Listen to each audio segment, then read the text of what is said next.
Hey salut, c'est Caro et vous êtes sur la chaîne Toi-même tu crées. Alors sur cette chaîne, on parle principalement de couture et de tricot. Aujourd'hui, on est le 6 octobre, il est 9h, 9h30 et donc je déclare ouverte la deuxième semaine des Vlogtober. Je viens de vous poster le premier épisode et donc je lance directement le second. Donc aujourd'hui, il pleut. Donc ce que ça veut dire en côté positif, c'est que on va pas pouvoir beaucoup sortir et que donc je vais avoir un temps de création un petit peu plus long que d'accoutumée. Donc, ce que j'ai prévu aujourd'hui, l'objectif principal, on verra si j'arrive à avancer sur d'autres choses, mais l'objectif principal, c'est de terminer mon dernier projet boulet, qui n'est pas un projet boulet réellement, mais qui est un projet d'été que j'ai déjà découpé et que je veux terminer avant de vraiment rentrer dans l'automne. Donc, ce projet découpé, je vais vous mettre ici la photo du patron. C'est la blouse pitchounette de Cousette que je réalise également dans un tissu Cousette. Vous le reconnaîtrez si vous avez regardé le premier épisode des Vlogtober. C'est un reste, enfin une chute de tissu de ma jupe loup, pardon. Donc voilà, donc j'ai prévu de faire une blouse pitchounette dedans. J'espère pouvoir terminer ça dans la journée parce que ce serait bien comme ça. Je repars à zéro et dans la semaine, je pourrais découper des projets d'automne et peut-être dimanche prochain me lancer dans les projets d'automne. Voilà, donc ça c'est vraiment l'objectif principal. Si j'arrive à avancer côté tricot, ce serait super aussi. Peut-être éventuellement, mais je pense que ça va être trop compliqué, c'est trop ambitieux pour la journée, mais j'aimerais bien castonner un autre projet tricot dont je vous parlerai si j'arrive à le faire. Sinon, je le castonnerai plus tard dans la semaine, voire le week-end prochain. C'est pas très grave. Donc voilà, j'avais pas grand-chose de plus à vous dire ce matin. Je pense qu'on se retrouvera en fin de journée pour que je vous dise un petit peu si j'ai réussi mon objectif et voir même si je l'ai dépassé. En attendant, moi, je vais pas pouvoir me mettre tout de suite à la couture parce que la maison, c'est un bazar monstre. Donc, je vais commencer par ranger la maison et après, j'espère pouvoir passer 2-3 bonnes heures à coudre et on croise les doigts, arriver à terminer mon top pitchounette. En tout cas, moi, je vous dis à tout à l'heure. Comme prévu, me revoici. Alors, on est dimanche en fin de journée, donc je m'excuse par avance. La luminosité, elle va vraiment pas être terrible, mais bon, on est en fin de journée et en plus, il fait hyper gris. Mais en tout cas, je reviens quand même vous voir pour vous dire un petit peu ce que j'ai fait pendant cette journée du dimanche. Est-ce que j'ai atteint mes objectifs ou pas? Donc, sans plus de suspense, parce qu'il est absolument insoutenable, oui, j'ai réussi à atteindre mon objectif principal qui était de coudre ma blouse pitchounette. Alors, voilà. Hop, blouse pitchounette de Cousette, cousue dans un tissu en viscose, également de Cousette, qui est la chute de ma jupe loup que j'ai présentée dans le vlog précédent. Ce haut, hein, je le détaillerai plus dans un podcast couture, mais il est très simple à réaliser. En fait, il n'y a pas beaucoup de difficultés. La seule difficulté, elle réside vraiment dans le volant, hop, que vous voyez ici, et qui fait tout le tour dans l'encolure. Et vous avez, alors attendez, hop, j'essaie de le mettre correctement. Et ça, c'est le dos. Vous avez un dos qui est très échancré à l'arrière, donc c'est très joli, c'est très saillant. Alors forcément, c'est pas un projet que je vais porter cette année, hein, puisque nous sommes déjà en octobre et vu les températures, j'ai plutôt envie de tricoter des pulls que de porter un truc comme ça. Mais bon, voilà, comme je disais, ça, de toute façon, c'est quelque chose que je porterai l'année prochaine sans aucun problème parce que le modèle, il est intemporel et le tissu, je l'aime tellement que je pense que l'année prochaine, je l'aimerai toujours autant. Mais en tout cas, ça c'est fait. Donc ce qui est cool, c'est que j'ai plus de projet découpé, donc plus de projet d'été découpé, et que maintenant je vais vraiment pouvoir rentrer dans les cousettes d'automne. Donc il faut qu'un peu que je réfléchisse à ce que je vais faire. Mais voilà. Donc suite au prochain épisode pour mes prochaines cousettes. Ce que je vous avais dit aussi, c'est que j'espérais avoir le temps de castonner un nouveau projet. C'est chose faite. Alors voici, alors j'ai pas tricoté grand chose, mais c'est castonné, c'est castonné. Hop, voilà, donc c'est ça qui est castonné. Alors, qu'est-ce que c'est? Parce que là, effectivement, ça va être compliqué pour vous de le voir. C'est un pull Silverleaf de longue avec Anna. Je vous mets ici le modèle. J'ai l'impression d'être une présentatrice météo. Donc, le pull Silverleaf de longue avec Anna. Donc, clairement, c'est, je pense, le pull le plus difficile que j'ai eu à faire jusqu'ici. Donc, pour l'instant, ça se passe bien, mais bon, c'est quand même un très gros démarrage. Pour l'instant, effectivement, on tricote à plat parce que en fait, à chaque endroit, on travaille à la fois les augmentations raglan pour ben, arriver au nombre de mailles nécessaires pour monter vraiment le corps et les manches. Et en même temps, on travaille sur tout le twist et toute l'originalité du pull, à savoir les manches en dentelle. Alors voilà, elles sont toutes petites. Elles sont toutes petites, mais ma dentelle, mais elle est là. Elle existe. Ce pull, en fait, les explications au départ, quand vous les lisez, il y a beaucoup d'explications. Et pour justement cette notion de, en même temps, travailler des augmentations, mais qui ne sont pas les mêmes tous les rangs, plus faire les motifs de dentelle qui forcément varient tous les rangs, franchement, moi, ça m'a un peu fait flipper. Moi, je me suis dit, tu te lances et tu verras bien. Et en tout cas, pour l'instant, je trouve qu'une fois qu'on met les mains dedans, c'est plus compréhensible que quand on le lit juste comme ça, où on se dit, mais je vais jamais y arriver. Bon, voilà. Après, on verra comment ça se passe. Hein. Là, c'est vraiment que le démarrage. Mais j'espère que ça va continuer de bien se passer. Mais en tout cas, bon, pour l'instant, je me sens plutôt à l'aise. Alors, c'est clairement pas un projet que je vais faire le soir après le boulot, défoncé devant la télé. Hein. Je pense que ce serait une grosse erreur. Je pense que c'est plutôt quelque chose que je vais faire en journée, quand j'ai du temps, quand j'ai beaucoup de lumière. Enfin, voilà, vraiment pour essayer de pas me tromper. Parce qu'en plus, si je me plante dans la dentelle, clairement, je saurais pas revenir en arrière. Donc c'est pas trop une bonne idée. Donc en tout cas, voilà où j'en suis. Je suis assez ravie de ce projet pour l'instant. Je voulais vous montrer les laines que j'utilise pour le faire parce que effectivement j'ai choisi un jaune pastel parce que c'est une couleur que j'aime bien et parce que je n'ai absolument pas de pull dans ce style-là, donc je me suis dit que c'était pas mal. Donc j'utilise en mohair la Kit Silk de Drops avec le coloris qui est le coloris 52, je crois que de mémoire il s'appelle Citronnade, mais vérifiez quand même. Et donc j'ai pris du fingering assorti avec toujours du drops, de la Flora et le coloris c'est 26. Hop, voilà.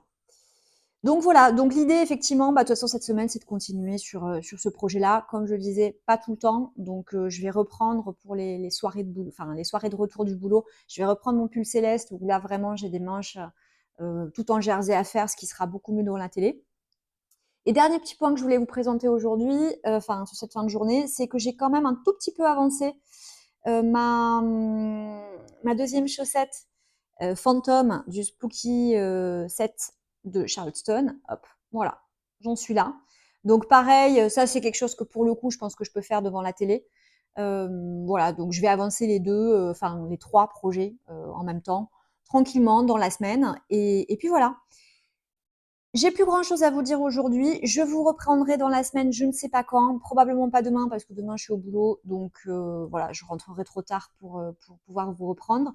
Probablement pas mardi non plus, peut-être mercredi, on verra. Ben voilà, moi je vous dis bah, à tout de suite. Et pour moi, c'est dans plusieurs jours, je ne sais pas encore combien. Allez, salut. On est mercredi 9 octobre, milieu de semaine. Je viens vous voir pour deux petites choses. D'abord pour vous présenter un petit peu mes avancées tricot. Alors la première, elle est ici. La première, c'est donc mon pull céleste où j'ai quand même bien avancé sur ma première manche. Là, je pense qu'il me reste juste quelques centimètres de tricot en jersey sur la première manche avant d'attaquer les côtes. Donc, c'est vraiment quelque chose qui va se terminer assez vite. Hein. Je pense qu'en 2 jours, c'est fini et qu'après, je pourrai attaquer la deuxième manche. Bon, que dire sur ce tricot? Alors si j'ai un petit point, c'est que, alors c'était déjà le cas sur le corps, mais alors là sur les manches c'est bien pire, c'est que vraiment le tricot est pas du tout régulier. Alors je pense que ça tient à moi, hein, clairement, je pense que j'ai une tension qui est pas hyper régulière et je pense que ça tient également à un deuxième point, qui est que en fait moi alors je tricote je laisse les stoppers de mailles hein, parce que je suis quand même pas hyper à l'aise pour les récupérer quand je les perds, les mailles. Je sais jamais dans quel sens il faut les mettre. Donc bon, bref, je le garde. Donc moi, en tout cas, je tricote comme ça. Donc j'ai vraiment je tricote avec le fil dans la main gauche.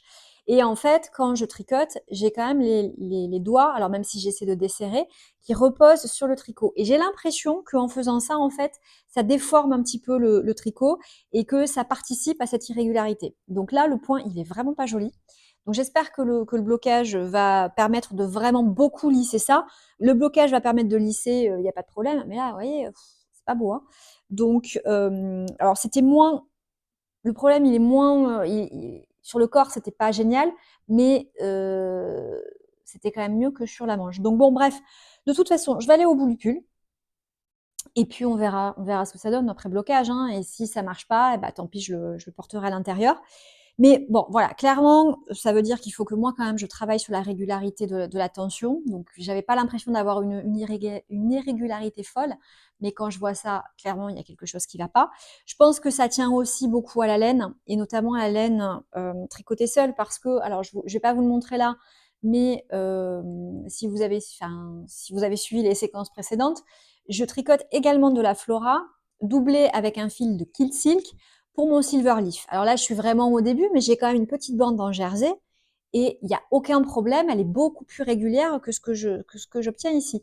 Donc, je pense qu'effectivement, probablement, la Flora donne un point comme ça qui est pas très lisse. Et j'ai l'impression que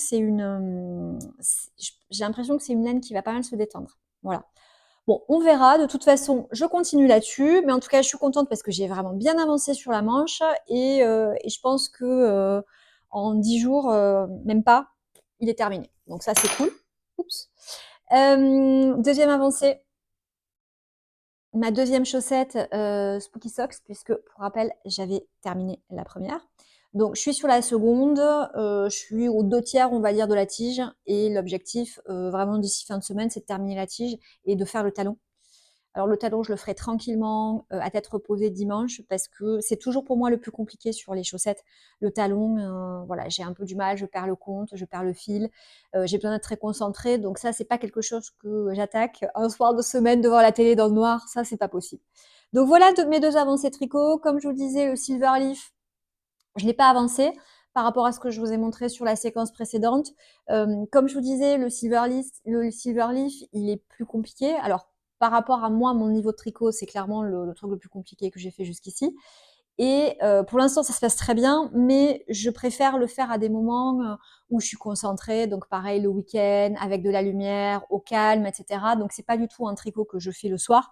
Le soir, je fais ce jacquard-là parce qu'il est relativement simple. Et surtout, bah, vous l'avez vu, la manche de ce truc-là, quoi. Donc le Silverleaf, si tout va bien, je suis pas sûre que vous verrez des avancées dans ce vlog-là, probablement dans le vlog suivant. Mais bon, on verra.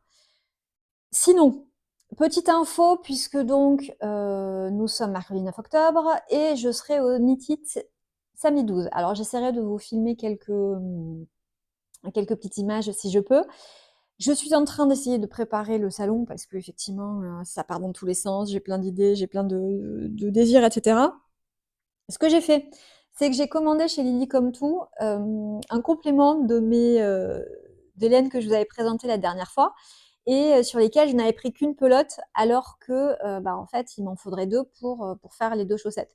Donc comme Lily Comme Tout proposait de commander et de faire le retrait directement dans le Knit It, donc ce qui évite d'avoir des frais de port. Ben, en fait, j'ai fait ça. Je me suis dit, je commande les 2 pelotes qui me manquaient directement. Comme ça, j'ai un petit peu plus de chances que le bain soit équivalent, plutôt que si je commande dans 6 mois, quand je repasse une vraie grosse commande chez Lily Comme Tout. Donc voilà, en tout cas, pour le reste, pour le Knit It, je commence à faire la liste, mais j'ai plein d'envie. J'ai très envie d'aller chez Wouliette parce que je trouve que les couleurs, elles sont magnifiques. J'ai très envie d'aller chez Yarn by Simone parce que ces couleurs fluo, très vives, etc. Je trouve ça magnifique. J'ai très envie d'aller voir les vraies laines de Bulbe Bizarre et d'Arcoiris Yarn parce que je trouve que le travail est magnifique. Alors, euh, Bulbe Bizarre et Arcoiris Yarn, on est sur des laines hyper chamarrées en fait. Et donc je me dis c'est plutôt des laines que j'aurais facilité à faire pour des chaussettes, ce genre de choses. Pour un pull, etc., je pense que c'est beaucoup moins mon style. J'ai un style assez classique quand même. Mais je trouve leur travail dingue, donc j'ai quand même envie d'aller voir et d'aller craquer. Enfin bon bref, j'ai listé pas mal de choses, donc j'y passe juste l'après-midi. Donc j'aurai pas le temps de tout faire, mais j'ai très hâte parce que ce sera mon premier salon créatif et les nœuds. Euh, et j'ai aussi prévu quand même d'aller regarder le tissu chez Liz Taylor et la laine aussi chez Liz Taylor parce que je trouve que pareil, les couleurs sont hyper sympas. Et j'avais tricoté une petite laine Liz Taylor sur, je pense, quelque chose que je n'avais pas présenté, qui était un snood. Mais voilà, j'avais trouvé les laines très bien et un très bon rapport qualité-prix. J'ai jamais testé ces tissus, mais c'est vrai que les motifs, etc., sont toujours hyper beaux. Il y a l'atelier de la création aussi, qui a de très très jolis tissus et sur lesquels j'ai passé plusieurs commandes sur Internet. Voilà. Il y a la mercerie chez Joséphine aussi, qui a l'air d'avoir une très jolie sélection. Donc bref, j'ai beaucoup beaucoup de choses à faire. J'ai bien cru comprendre qu'il y avait beaucoup de monde le samedi après-midi. Donc bon, on va voir comment ça se passe. De toute façon, on s'en parle dans ce vlog-là pour rapidement le Knit It et à mon avis, le bilan complet du Knit It sur le vlog suivant. Bon, on verra comment ça se cale. La deuxième chose que je voulais partager avec vous aujourd'hui, c'est que j'ai donc terminé de coudre tous mes projets d'été. Il était temps, 9 octobre. Donc maintenant, il est temps de m'attaquer au projet d'automne et je voulais vous montrer un petit peu ce que j'avais prévu pour cet automne. Alors, première chose, il faut que je termine ça. C'est un gilet de berger que j'avais fait à partir d'un patron gratuit, le patron de Maëlie Paris. Et en fait, donc il est très très bien avancé. La seule chose qui me reste à faire, mais qu'il faut que je termine, c'est de mettre le biais aux embranchures. En fait, il me restait plus de biais. Donc, il a fallu que j'en recommande. Donc, c'est pour ça que je l'avais pas terminé parce que je l'ai commencé, je pense, avant l'été. Et donc, voilà. Donc, j'ai recommandé le biais. Donc, c'est une bonne chose. Je vais pouvoir terminer les emmanchures. Donc, ça, ce sera fait cette semaine sans aucun problème. Ensuite, j'ai plusieurs projets que je compte découper. Alors, moi, la manière dont je fonctionne, c'est que je fais les choses un peu en lot. C'est-à-dire que je découpe plusieurs projets d'un coup, enfin le tissu de plusieurs projets. Je couds plusieurs projets d'un coup, alors les uns après les autres. Je ne suis pas multi en cours en couture parce que sinon on s'en sort pas. Mais voilà, je fais vraiment par batch, on va dire. Et là où aussi je fonctionne par batch, c'est sur les fils de surjeteuse. C'est-à-dire que là, actuellement, j'ai du bleu marine. Donc, je vais terminer, je vais faire quelques projets bleu marine avant d'enchaîner. Alors, je ne sais pas, sur peut-être plusieurs projets noirs ou autres, pour pas à chaque projet, finalement, avoir à changer les fils de surjeteuse. Alors, même si j'ai une surjeteuse, j'ai une baby lock, donc j'ai l'enfilage à air comprimé, machin. Donc, franchement, c'est super bien foutu et ça marche très bien. Maintenant, bon voilà, si je peux éviter à chaque projet de me retrouver à changer les fils de couleur, c'est mieux. Donc c'est pour ça que là, tous les projets que vous voyez, c'est des projets qui vont être remontés avec, sur lesquels je vais utiliser du fil bleu marine pour la surjeteuse. Alors, maintenant que je sais comment on intègre des images sur les vidéos, je vais vous mettre, hop, je me pousse ici les modèles qui sont sélectionnés, puisque moi j'imprime les patrons, mais j'imprime pas forcément la jaquette, etc. Donc ce sera le plus simple. Donc le premier projet que je vais faire, c'est une veste Friday dans hop, cette espèce de tweed qui vient de chez Stoffen que j'ai acheté l'année dernière. Et en même temps, je suis allée faire un tour sur Stoffen et j'ai vu qu'il était toujours en stock. Donc voilà, c'est un espèce de tweed, alors un peu effet Chanel, voilà. Et donc la veste, elle est complètement dans cet esprit Chanel. Alors il faut savoir que parmi les choses que je préfère coudre, il y a vraiment les vestes. Je m'en suis cousu 50, j'en porte beaucoup, j'en ai beaucoup du commerce aussi. Donc c'est vraiment quelque chose que j'apprécie beaucoup. Donc voilà, donc je vais découper cette jolie veste Friday. Je pense que c'est vraiment de tous les projets là, enfin de tous les projets, j'en ai 3 pour l'instant. Mais des 3 projets déterminés, je pense que c'est le premier que je vais faire. Donc voilà, suite au prochain épisode. Ensuite, je vais faire un pyjama. Donc, alors c'est très dommage puisque je suis abonnée à l'abonnement Jolilab, où en fait tous les mois Jolilab vous met à dispo un patron gratuit et l'abonnement il vous donne également 50% sur l'ensemble des patrons Jolilab. Moi les patrons Jolilab je les aime beaucoup parce que ce sont des patrons assez intemporels qui vont bien avec mon look parce que j'ai un look quand même qui est assez classique, assez intemporel, assez bon chez mon genre on va dire, assez Cézanne-like, enfin on va pas se mentir, donc c'est pas hyper original mais j'ai toujours eu ce look-là et ça me convient bien. Et en plus, alors j'ai énormément de vêtements, mes placards débordent, mais j'aime bien cette idée d'avoir des pièces qui traversent le temps, qui sont assez intemporelles, etc. Alors, c'est peut-être pour ça que mon placard déborde, c'est qu'en fait, rien ne se démode, puisque voilà, je pense que ça, bon, enfin franchement, alors c'est plus ou moins la mode selon les périodes, mais je veux dire, on le portait il y a 5 ans, ça choquait pas, et je pense que dans 5 ans, ça choquera pas. Ça sera peut-être moins à la mode ou autre, mais voilà, je suis pas complètement les effets de mode, et en tout cas, je renouvelle pas ma garde-robe en fonction des effets de mode. Donc, en tout cas, tout ça pour dire que vraiment Jolie Lame, moi j'aime beaucoup parce que ce sont des patrons qui tombent très bien, qui sont très bien expliqués, qui sont très intemporels, qui sont très versatiles aussi parce que selon les tissus qu'on utilise, bah voilà, c'est très sympa. Et donc j'ai vu que ce mois-ci, le patron de Jolie Lab, c'est un pyjama. Alors, c'est dommage parce que genre, il y a 15 jours, donc juste fin septembre, j'ai acheté le pyjama Garfield des Lubies de Cadia. Et voilà, et je savais pas qu'effectivement, bah, en fait, j'allais avoir un pyjama dans l'abonnement Jolie Lab. Donc bon, c'est pas grave. De toute façon, comme j'avais déjà découpé le PDF des Lubies de Cadia, ben, je vais faire ce pyjama-là. Et donc pour le tissu, c'est un tissu, alors c'est vraiment un tissu très, alors assez fin hein, pour le coup, et très satiné, alors qu'il aurait été très bien pour une doublure aussi, pour une doublure de manteau, je pense qu'il aurait été très bien. J'ai pas mal de métrage, donc peut-être que il m'en restera, bon pas pour une doublure de manteau, mais quand même. Et ça, c'est un tissu que j'ai acheté au marché de la Plaine à Marseille. Voilà, où on a un super vendeur de tissus qui, je crois, est sur Instagram. Et de temps en temps, j'y vais et j'ai envie de tout acheter. Donc voilà, comme j'ai déjà suffisamment de tissus, j'y vais pas toutes les semaines. Mais en tout cas, voilà, pour les Marseillaises ou les Aixoises, etc., c'est vraiment un super marché avec beaucoup, beaucoup, beaucoup de choix. Des tissus très mode en fait, hein, vraiment, pour le coup, ça suit vraiment la mode, et un prix qui défie toute concurrence. Donc voilà, donc là on est vraiment ouais sur un truc qui fait très pyjama quoi. Donc bah, je vais faire ce pyjama là avec la version pantalon et chemise à manches longues pour l'hiver, enfin la mi-saison, parce que vu comme le tissu est fin, ce sera pas du plein hiver, mais voilà. Et donc dernier projet que j'ai prévu. Alors j'ai ce tissu depuis une éternité. Et j'ai le patron aussi depuis une éternité que je n'ai jamais fait, donc il est temps de mixer les deux. C'est ce tissu, alors il est un peu froissé, mais c'est un tissu atelier brunette, donc c'est un twill de viscose, donc c'est une viscose qui est quand même assez épaisse, hein. C'est pas une viscose très fine, alors il est assez joli, hein.